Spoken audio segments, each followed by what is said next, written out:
An investment in education pays the best interest.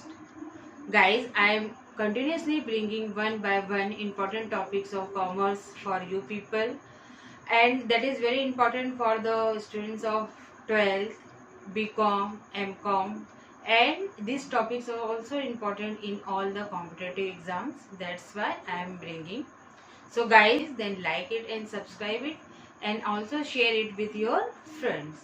So let's begin guys. Today I brought important thing, that is what? Forfeiture of shares. In the previous video already I discussed what is meaning of shares, what is meaning of share capital, and share capital is divided into how many parts.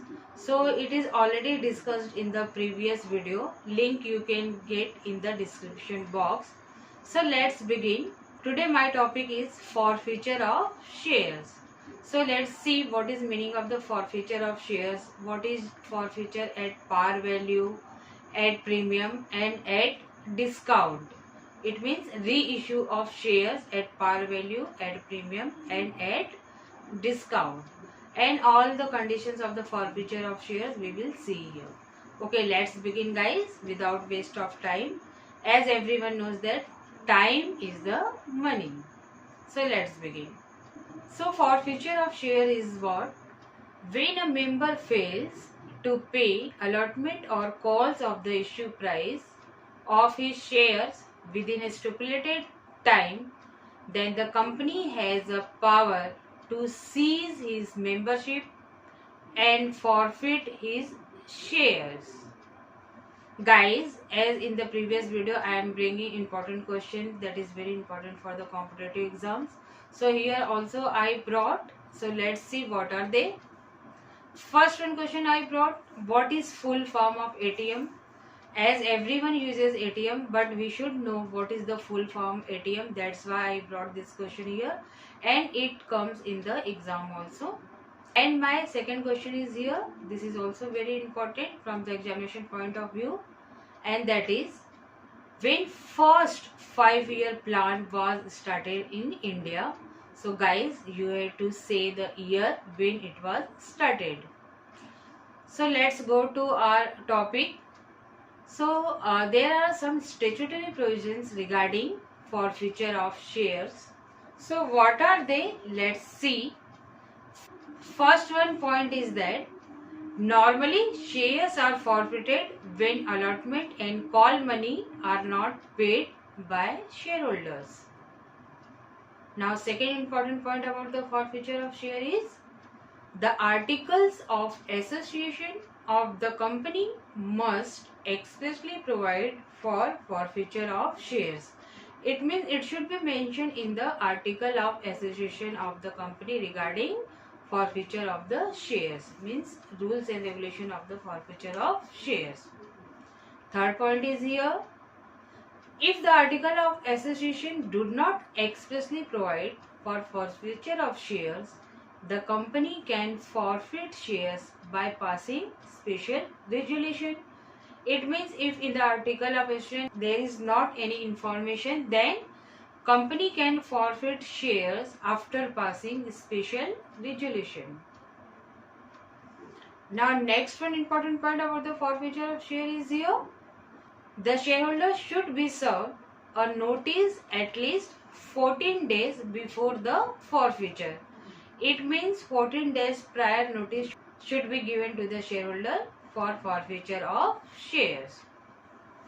Next one point guys, a resolution to forfeit the shares must be passed by the board of directors. It means in the meeting it should first about the forfeiture of shares by the board of directors. Now next one point, forfeiture of shares take place in good faith and should be in the larger interest of the company.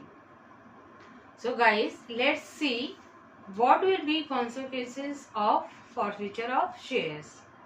After forfeiture, the shares become the property of the company and the company can dispose them of in any manner it likes. Generally, the forfeiture shares are reissued. So guys, let's see answer of the question what I asked previously. So first one question was, what is full form of ATM? So full form of ATM is automatic teller machine.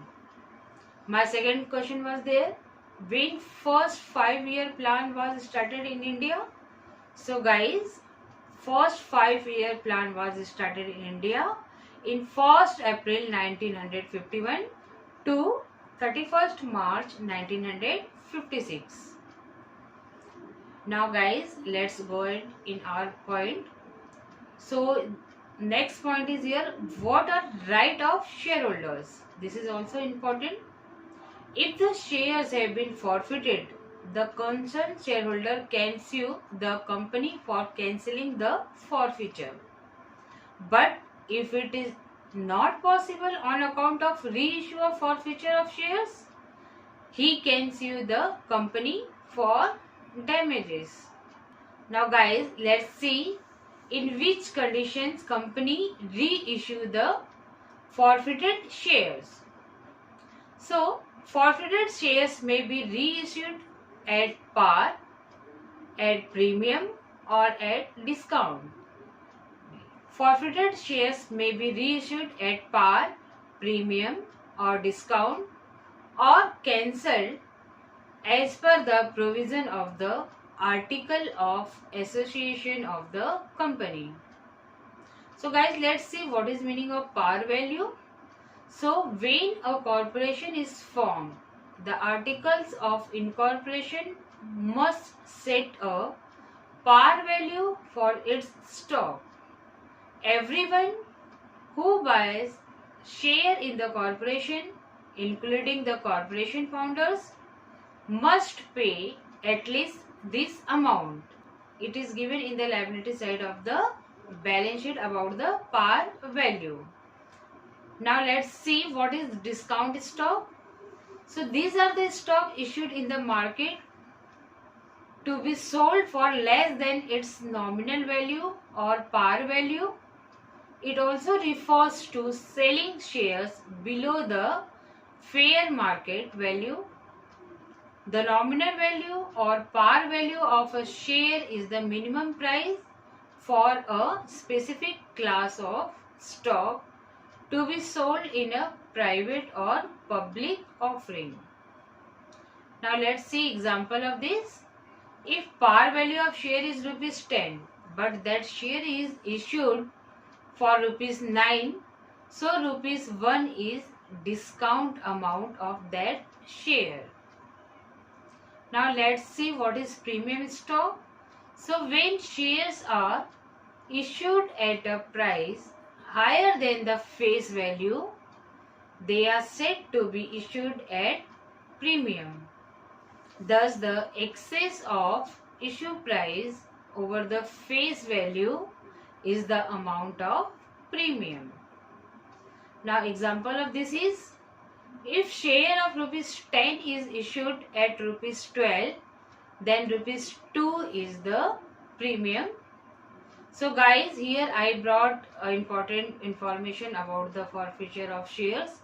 So guys, you can share this video to other students also, so that they can continue their study. And if you like this video, then like it and subscribe it. And guys, you can follow me in Instagram and on Facebook. Thank you for watching this video.